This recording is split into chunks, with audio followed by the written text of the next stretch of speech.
Bonsoir à toutes et à tous, heureux de vous retrouver pour la tranche info en direct sur votre antenne Canal 10 Télévision avec au programme de cette soirée Info 10, le journal local et régional qui sera suivi de Sport 10, l'actualité sportive du département avec Séverine Méridan et Richard Etienne. Ce sera après la coupure pub de 19, même pour l'instant place au JT.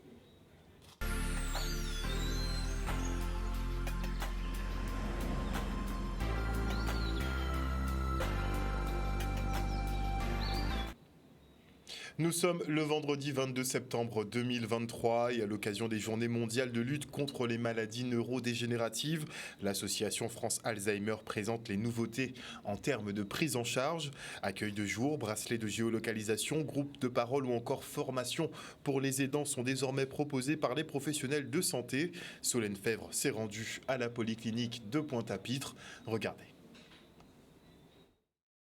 Il s'agit de la continuité de la Journée mondiale d'Alzheimer qui se déroule tous les 21 septembre de chaque année. Et aujourd'hui, ça se passe à la Polyclinique, organisé donc par la Polyclinique. Il s'agit de porter de l'information au public. Donc il existe pas mal de choses qui existent en Guadeloupe. On ne sait pas toujours ce qui existe en Guadeloupe. Donc aujourd'hui, c'est porter l'information. Et on a mis aussi l'accent sur ce qu'on appelle l'APA, l'activité physique adaptée, notamment pour les malades d'Alzheimer. Parce que voilà, c'est pas parce qu'on a la maladie d'Alzheimer qu'on ne peut pas faire grand-chose. On sait que l'activité physique adaptée, c'est démontré, elle a un impact clairement sur ce qu'on appelle les fonctions cognitives, les fonctions supérieures du cerveau, sur la morphologie même du cerveau. Et en fait, l'idée, en ayant une activité physique régulière, c'est de ralentir la progression de la maladie pour les malades.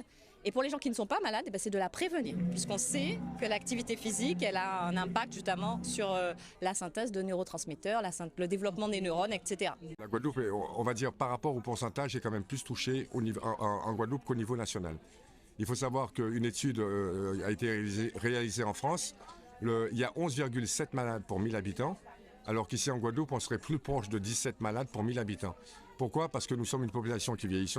La Guadeloupe devient la 3e région de France la plus âgée. Et surtout, nous avons d'autres facteurs de risque, l'hypertension, le diabète et le cholestérol, qui sont effectivement des facteurs qui risquent d'entraîner plus facilement la maladie d'Alzheimer. En fait, on a beaucoup de moyens de prévenir la maladie, puisqu'on a beaucoup de moyens en fait, d'améliorer notre mode de vie. Et ça, toutes les études le montrent, ça va être clairement au niveau de l'activité physique qu'on pratique, mais aussi de l'alimentation qu'on prend tous les jours, de l'exposition éventuellement aux toxiques. Donc ça va être d'alerter les personnes sur justement l'importance de réduire la consommation de sucre, d'éviter le tabac, l'importance de consommer des fruits, des légumes, l'importance aussi de consommer certaines huiles comme les huiles d'olive, de colza, qui ont les bons oméga pour le cerveau. Donc ça va être toutes ces actions qui vont pouvoir prévenir la pathologie et pas que la maladie d'Alzheimer, mais aussi les autres facteurs de risque cardiovasculaire que sont l'hypertension et le diabète qui sont malheureusement un fléau en Guadeloupe. Aujourd'hui, on est présent à l'occasion de la journée d'Alzheimer et dans ce cadre-là, on propose ce dispositif-là qui s'apparente à une montre connectée, qui donne l'heure à la personne porteuse du bracelet et qui permet surtout aux familles, aux aidants, aux proches de pouvoir géolocaliser la personne qui porte le bracelet. Donc contrairement à ce qu'on a pu voir ces derniers temps, des fois on a un proche qui disparaît, qui s'éloigne du domicile et qu'on doit rechercher des fois pendant des heures, pendant des jours, voire même des semaines, avec par moments une fin dramatique ou une fin vraiment triste. En fait, à travers ce dispositif-là, ça permet aux familles de pouvoir géolocaliser la personne. On se rend maintenant à l'hôtel Arawak au Gosier pour le salon de l'handicap Cap vers l'emploi. L'objectif étant de permettre aux porteurs de handicap de s'insérer et stabiliser surtout leur parcours professionnel. Le reportage. C'est de se dire que le handicap ne doit pas être frein à l'épanouissement professionnel.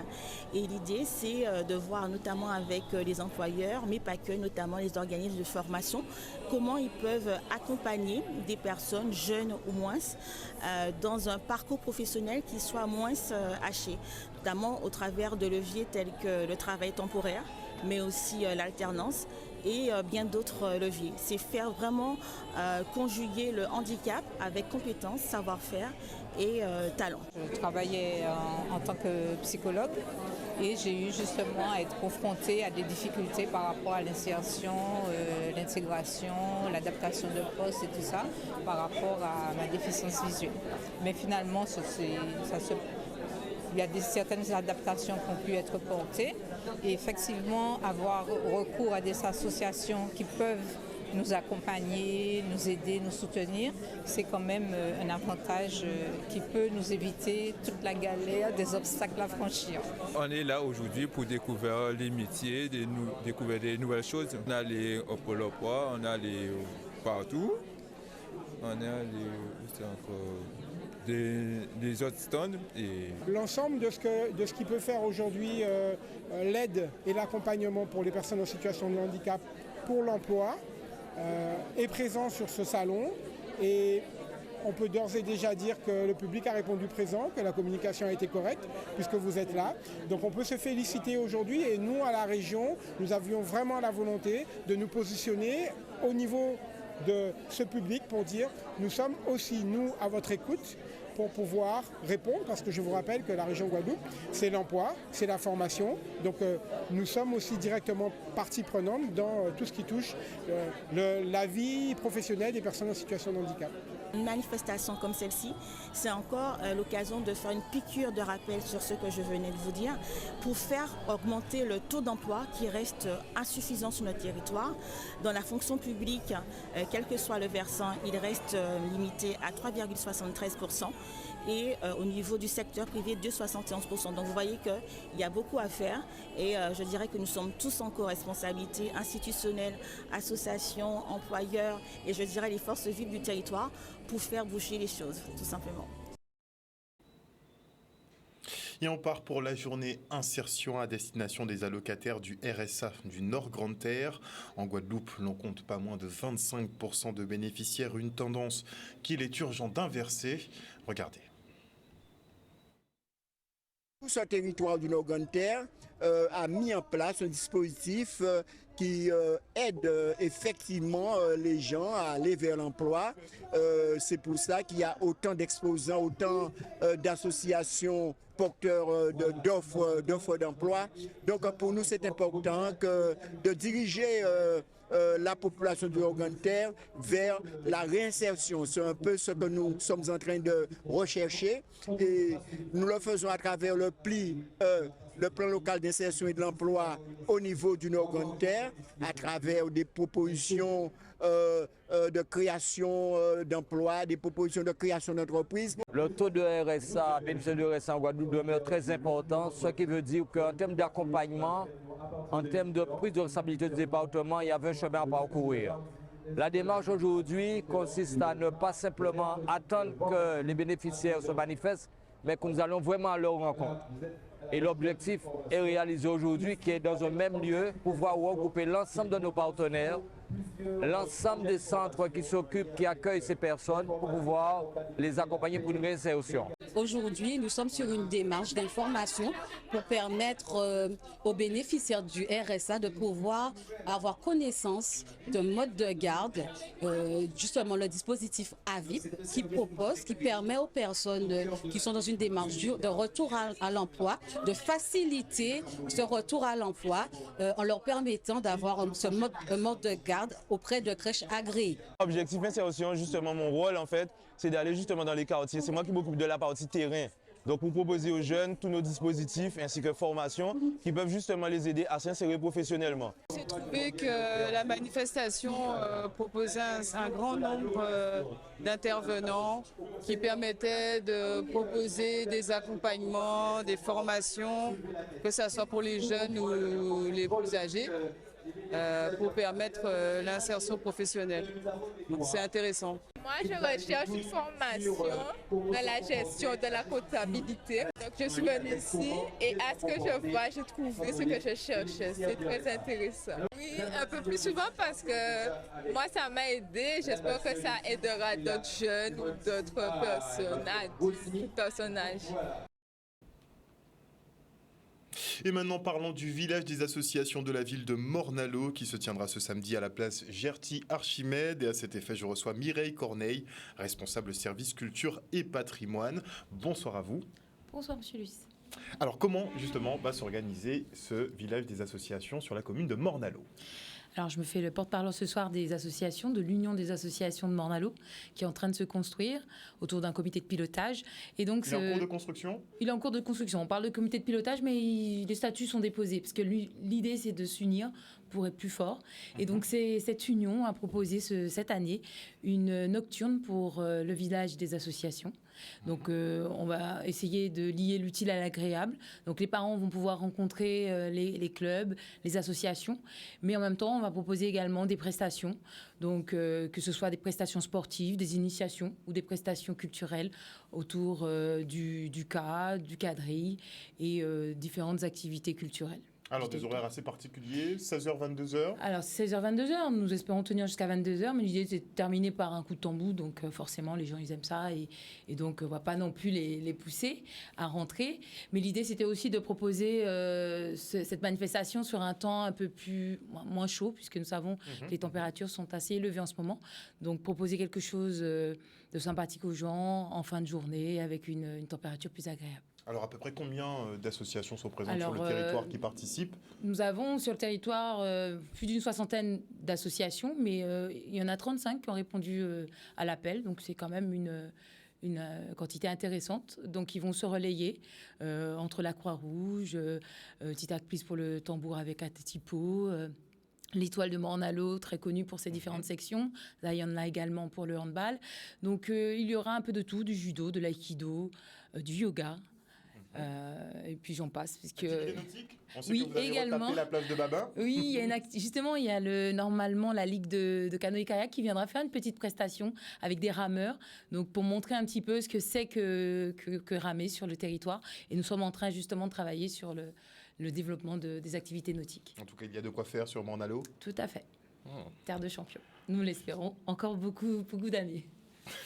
Dans quelle discipline particulièrement ? Ah bah partout. Là, je vais pas vous rappeler qu'il y a 2 titres de champion de France. En handball, l'Étoile en National 2, puis Zion-là en National 1, et de vice-championne l'année dernière, cette saison avec l'Étoile de Morne-à-l'Eau. Donc, non, franchement, vous nous faites très plaisir. Et on voit effectivement qu'au niveau associatif, ça fonctionne bien sur la ville de Morne-à-l'eau. Donc, c'est pour les jeunes, les moins jeunes. Voilà, et les aînés. Et c'est un coup de pouce aussi aux associations qui essaient de repartir après les moments difficiles que nous avons connus.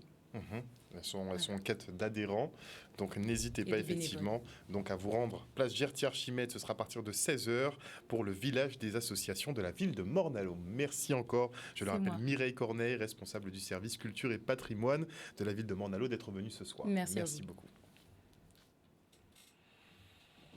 Et on se rend maintenant au tribunal de grande instance pour l'installation du nouveau procureur de Pointe-à-Pitre. Caroline Calbeau prend la suite de Patrick Desjardins et entend poursuivre la lutte contre la délinquance en Guadeloupe. Elle souhaite également adapter la politique pénale aux réalités du territoire. Le reportage. Je suis ravie d'accueillir Madame Calbeau, avec laquelle nous avions déjà eu des contacts téléphoniques avant son arrivée. Nous ne nous connaissions pas du tout. Et depuis cette semaine où elle est présente, nous avons noué une relation tout à fait positive. Et je lui souhaite vraiment beaucoup de succès. Il est vrai que Patrick Desjardins et moi, comme j'ai pu le dire, nous nous connaissons depuis plus de 30 ans. Nous avons déjà travaillé ensemble dans d'autres juridictions. Et je pense que tous ceux qui l'ont connu avaient pu mesurer son amour de ce territoire et aussi son engagement. C'est vrai qu'en pensant à lui, j'ai eu une petite émotion puisque c'était un collègue, mais encore plus un ami, comme son épouse d'ailleurs, qui est aussi magistrate.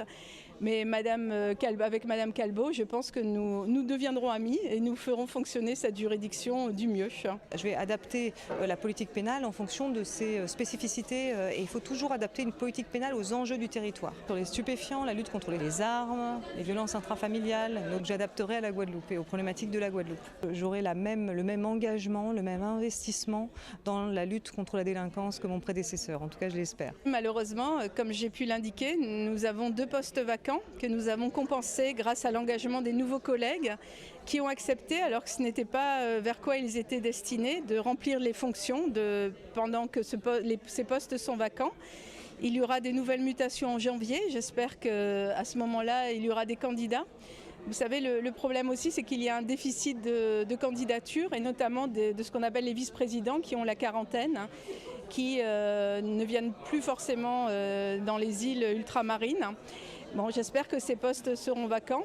C'est vrai que le garde des Sceaux, vous en souvenez sûrement, était venu, avait annoncé la création de 4 postes de juges, alors sans donner d'échéance. Manifestement, ce n'est pas pour 2023 ni 2024. Garde des Sceaux Éric Dupond-Moretti, d'ailleurs, qui comparaîtra devant ses juges pour prise illégale d'intérêt. Ce sera effectivement, son procès se tiendra donc en novembre prochain. Et la saison de karting, elle reprend. 5 courses seront organisées d'ici la fin d'année. On fait le point avec Stéphane Nègre, président de l'ESCA Guadeloupe Kart. Aujourd'hui, nous annonçons notre rentrée. La ville de Pointe-à-Pitre nous accueille pour continuer en tout cas la saison de karting. Je pense que nous avons bien préparé cette manifestation afin que les pilotes puissent s'exprimer de bonnes conditions, en sécurité et enfin que l'on puisse marquer ce championnat. On avait hâte, on était impatients, c'était vraiment long la coupure là. Et du coup par contre ça va s'enchaîner là jusqu'à décembre, on a 5 ou 6 courses. Donc ça va être un petit peu intense mais c'est bien, c'est ce qu'on veut. Il nous a manqué, même moi en tant que dirigeant, mais surtout passionné, ça m'embêtait que les pilotes ne puissent pas rouler. On faisait des entraînements mais à la va-vite. Et franchement là, on puisse combler cette deuxième partie de saison, c'est une bonne chose. Ça montre que nous sommes là pour pouvoir amener certains jeunes et certaines personnes à pouvoir s'exprimer dans des conditions qui soient sécurisées. Et pour nous, c'est une bonne chose de pouvoir faire cela. Pour moi, c'est un honneur parce que déjà, en vue de ce qui s'est passé la dernière fois, l'association a pris du temps avant de renouveler. Et c'est comment dire, c'est pas du stress, c'est de l'adrénaline. Pour quelqu'un qui a 14 ans comme moi, je voyais même pas ça arriver en fait. Les jeunes, les plus petits ne peuvent pas se joindre à nous. Nous devons attendre un certain âge, une certaine tranche d'âge afin de pouvoir permettre aux passionnés de pouvoir nous rejoindre. Mais pour les autres, au-delà de cela, non, c'est pas possible puisque c'est pas sécurisé. Nous faisons essentiellement des courses en centre-ville ou bien dans des quartiers. Il y a des obstacles. Nous avons la spécificité sur l'île d'organiser des manifestations en occasionnel et nous sommes les seuls malheureusement sur l'ensemble des territoires français à pouvoir le faire. C'est aussi pour inciter les femmes à se dire que la course automobile, le karting, c'est pas que pour les hommes. De plus en plus, on voit des femmes. Quand on regarde à la dernière course de côte, on a eu 2 femmes. Vraiment, s'il y a d'autres femmes qui veulent se lancer, je les emmènerai avec moi. C'est mignon. Et pour sa nouvelle saison, l'association des jeunes de Saint-Félix lance le Gros Cas Douce, une version de notre danse traditionnelle plus accessible aux personnes dont la mobilité s'amenuise. Regardez. Voilà, donc comme vous l'avez si bien dit, nous sommes à la 2e journée du patrimoine, et donc la GSF a choisi ce dimanche après-midi une demi-journée pour pouvoir présenter ses activités et notamment une nouvelle activité qui sera proposée à la rentrée, le Gros Cas Douce, qui sera proposé à toutes les personnes qui souhaiteraient faire du Gros Cas plus calme, plus doux, justement. Alors on dit Gros Cas Douce parce qu'en fait, c'est vrai que le Gros Cas a pour habitude d'être un petit peu rythmé.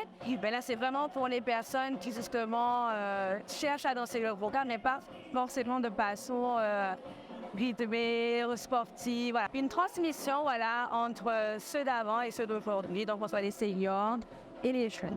De pouvoir montrer aux seniors que c'est pas parce qu'ils ont un certain âge qu'ils ne peuvent plus danser comme avant par rapport à leur difficulté au niveau de la santé, ils ne peuvent plus en fait danser le Gros Cas. Ils peuvent, mais de façon différente. C'était ça aussi mon objectif aujourd'hui. Nous avons eu du quadrille, nous avons eu la poésie, le Gros Cas moderne, et là, il y a le groupe Restant là qui nous fait sa prestation. Ensuite, nous aurons un thé dansant, comme on connaissait à l'époque, un thé dansant. Et donc, oui, je peux dire à l'heure où je vous parle que l'objectif a été atteint. C'est des Guadeloupéens, habitant en ces Gros Cas. Donc, pas parce que nous avons 99 ans ou 80 ans que nous ne pouvons pas danser encore le Gros Cas. Donc, Vinisot, nous pouvons danser, j'en nous paye, mais nous pouvons danser. L'environnement est tellement agréable, tellement beau, tellement bien, que je suis obligé, comme on dit, en cas où vous mettez tout plein. parler, communiquer, bailler l'amour, distribuer l'amour. C'est ça que Momo fait. Momo distribue de l'amour pour tout. Un petit sourire. Tu vois, un petit sourire, c'est important. Ça, c'est important. On nous baille l'amour. Nous passons qu'à venir. Il y a tellement de mauvaises choses qu'on entend maintenant. Alors, baille mon amour, baille l'amour, baille l'amour, baille l'amour. Pas arrêter, baille mon amour. Et nous sommes bénis abondamment par eux. C'est voyer l'amour au pillage. Elle a tout à fait raison. Et voilà, chers téléspectateurs, nous sommes arrivés au terme de cette édition. Merci pour votre fidélité à ce programme. Pour les habitants de Sainte-Rose, n'oubliez pas que vous avez une distribution d'eau, de bouteilles d'eau potable demain à Moustique, près du terrain de football, à côté de l'épicerie La Guerre. Je ne sais pas si vous avez regardé un petit peu les réseaux sociaux. Il semblerait que les Moon Guadeloupe soient de retour sur le terrain. Ils ont fait une descente au SIAG, enfin au SMGEAG, aujourd'hui pour demander des comptes effectivement sur la gestion de l'eau. On est reparti pour un cycle, il semblerait. En tout cas, une bonne soirée à vous à l'écoute de nos programmes, un bon week-end.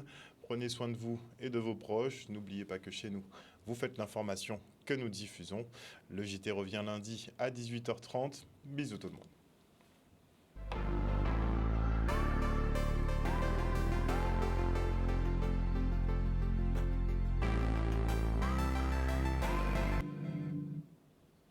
À venir dans la tranche info sur Canal 10, vous retrouverez Séverine Méridan et Richard Etienne pour Sport 10. Ce sera tout de suite après la coupure pub.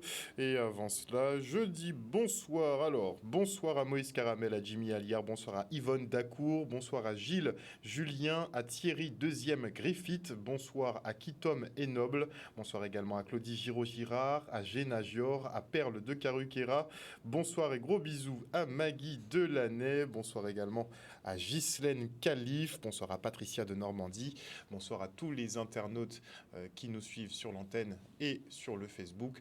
Merci beaucoup, on se retrouve tout à l'heure.